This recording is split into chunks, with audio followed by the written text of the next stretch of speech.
Bismillahir Rahmanir Rahim. In the name of God, the most beneficent, the most merciful. First of all, I would like to thank the government of Trinidad and Tobago for providing such a warm welcome and full security and all the other facilities that any traveler would need, but we have got more than that. So thank you so much to the government for their love and for their support. I would like to say thank you to the Senator, the Honorable Senator Fazal Karim, the Minister of Tertiary Education, because he's the one who really came to our home and invited us.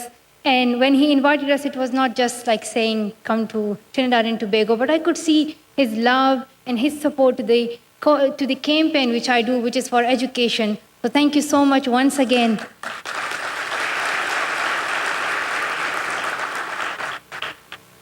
I'd like to say thank you to the Honorable Tim Gopi Singh, Minister of Education, as well as to Honorable Prakash Ramada, Minister of Legal Affairs, the Honorable Anil Roberts, Minister of Sports, and the Honorable Stacey, I'll try to pronounce, Roop Narayan.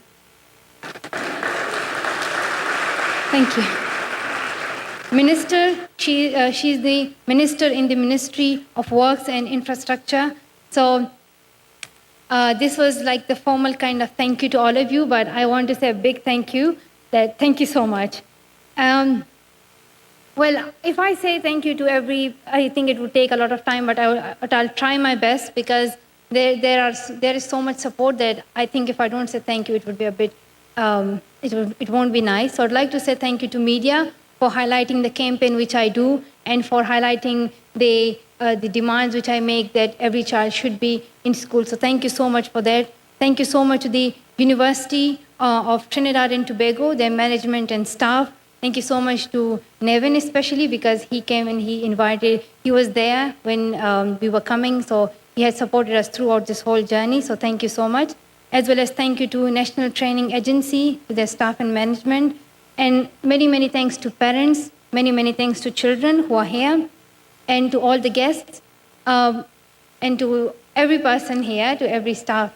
But I would like to say a special thank you to children who showed this incredible talent and their skills, and I was totally amazed by the performances, especially the dances and playing music, using the instruments, and then guiding others how to respect instruments that we use for music and how it's an important part of our life, and as well as I enjoyed the dance and everything. So thank you so much for such a good welcome.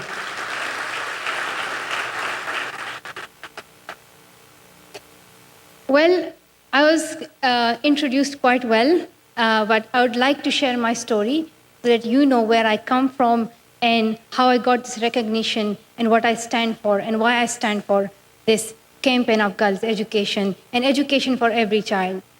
So just like you, I was a girl born in a family which was not very rich economically, but was very rich morally and ethically. I was born into this very nice family where my both mother and father, they respected education and they believed that a girl should be allowed to go to school. And I consider myself fortunate because I was one of those few girls who got this opportunity to go to school. And I was treated well. I was treated with like the same rights as my brothers. Well, my brother thinks that I am like treated like better than them, but I think no, that's fine. So I was continuing my education, going to school every day, carrying this huge bag with a lot of books and studying, doing homework, doing these things every day, but was not realizing why is it important, but was not realized what change is it going to bring in my life and how it is helping me to contribute to my society. I was not realizing it. But then suddenly circumstances changed, things changed. Swat Valley, where I lived, was once known for its beauty, but suddenly some people came who were the terrorists called the Taliban. And they said that girls' education is not allowed. They said that in Islam, no woman has the right to get education, which is totally wrong. Because in Islam, it is said that it is the duty of every Muslim, whether man or a woman, to get knowledge and to get education.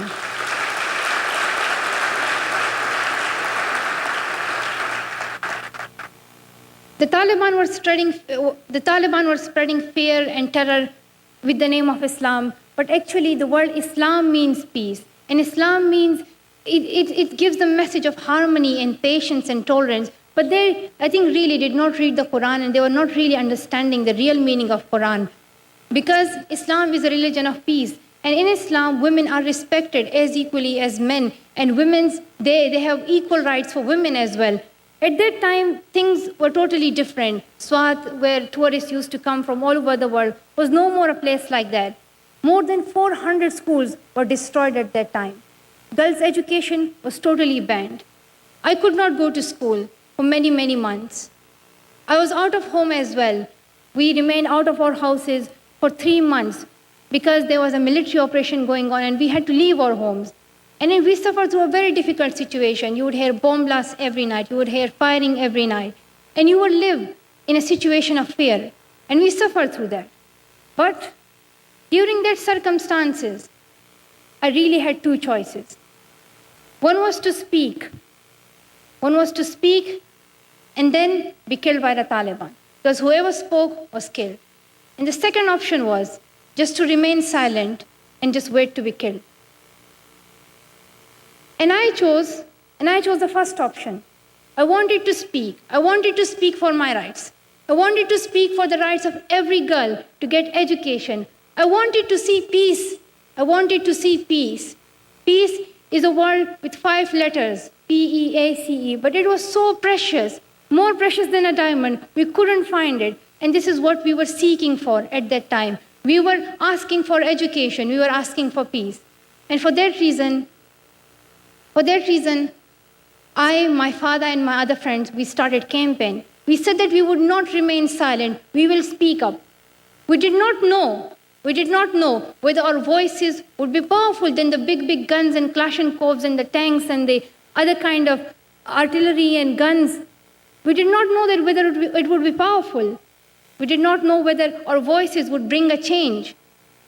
But with the passage of time, when I wrote diaries for the BBCs, when I appeared in the interviews and the newspapers, and I was raising the voice of myself and the voices of those thousands of children who are out of school, things changed.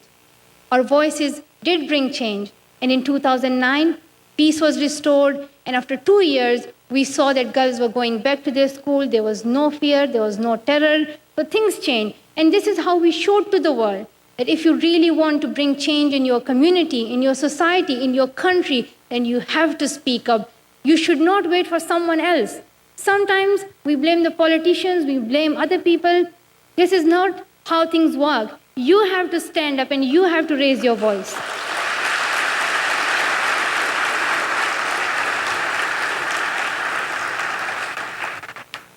Even though there was peace in Swat, but I realized that there are many students who are not going to school, not because of terrorism, but there are some other issues as well. Issues like child labor, like poverty, like early child forced marriages, and like the cultural taboos that do not respect women's rights. And I realized that I should not stop this campaign. I have to speak up. I have to continue this campaign. And at that time, I was thinking that why not we organize a foundation called the Malala Education Foundation. And I, with my 20 friends, together we were 21, we sat together, we said that what should we do? How can we help our community? And we made objectives of our campaign. How are we going to work for that? And this was how things were going. And I was like living a happy life. And the story is the same like a story in a movie, usually, like the normal story in a movie. There is a good life, happy life, Malala happy in Swat Valley, and suddenly things change, things reach to its climax, then there's always a hero, and the villain always loses, the villain always dies at the end. And in our story, the villains did not die, but they like ran away.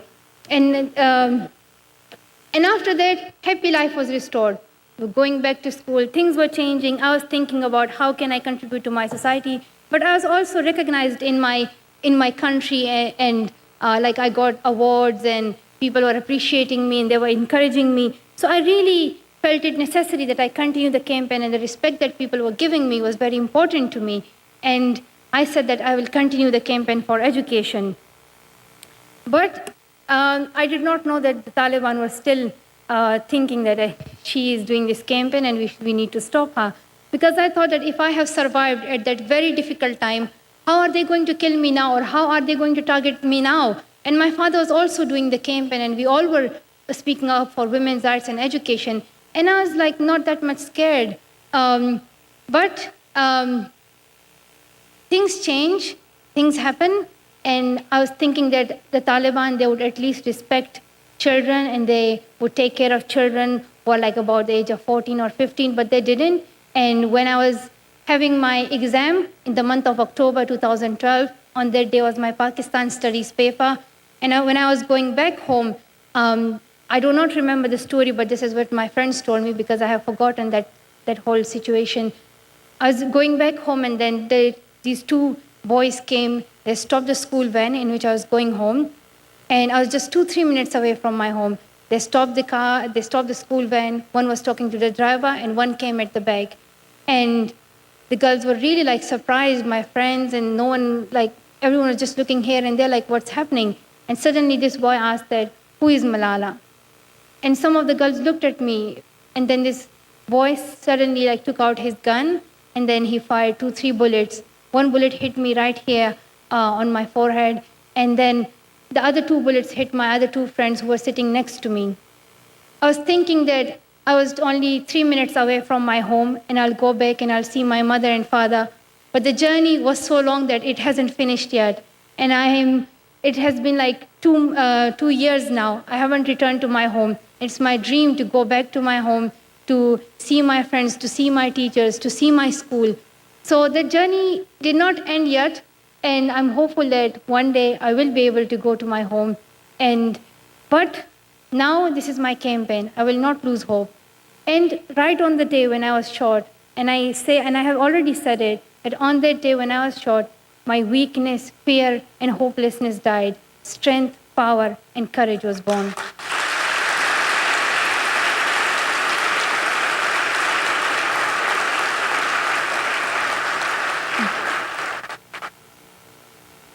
And then what encouraged me more was the support of people. When I was in the hospital, I received thousands of good wish cards and letters and teddy bears and shampoos and lotions and dresses, like everything from people. And everyone was taking care of me, and people were thinking like, Malala, you would need a toothbrush as well. You might need a comb. You might need like a nail clipper. So everyone was taking care of me, and everyone was sending me good wishes. So this is how I continue my campaign, because I think that I'm not alone. There are thousands and hundreds and thousands of people who are supporting me. I know my speech is a bit long, but sorry for that, because I really like to convey the message of the importance of education to children here, and I'm very happy that you are giving importance to your schools, and you are like getting quality education, but it's important that you know about other countries as well, because there are 10.5 million children in Nigeria who are out of school. There are about 5 to 7 million children in Pakistan who are out of school. It's about like 5 or 6 times your whole population. There are that many children who are out of school in many countries. In Afghanistan, because of terrorism, children are finding difficulties in going to school. And because of child labor, child trafficking, in India, in Pakistan, and in many other countries, children are facing many, many problems. So it's very important that we speak up for them, and we tell the responsible people to do something for them. I do advocacy, I speak at different events, I do the campaign, but then work on the ground is also important, that you go and you contribute from your side. So that's why we set up the Malala Fund. And as I already discussed, before I was shot, I just like managed this, and we had a group, we had our objectives. But after that, we could not continue it because I was brought to the UK. But when I came here, we started it again. And now through the Malala Fund, we do advocacy and as well as work on the ground. So we did projects in Pakistan by giving scholarships to those girls who are out of school. We did projects in Jordan for the Syrian refugees, for those children who are out of school. And I met amazing children who have so many dreams. Some of them wants to become doctors, some of them wants to become teachers and engineers and journalists, but they have so many difficulties in their life. They don't get school, they don't get like the right books, they don't have like well-qualified teachers. They don't even have like schools and shelter. There are so many difficulties which they are suffering through, and it's important that we speak up for them. So we did projects in Jordan. We also started some of our projects in Kenya, and I also went to Nigeria on my 17th birthday. I'm quite old now. On my 17th birthday, I wish I could not mention it, but my date of birth is on Wikipedia. That's really sad.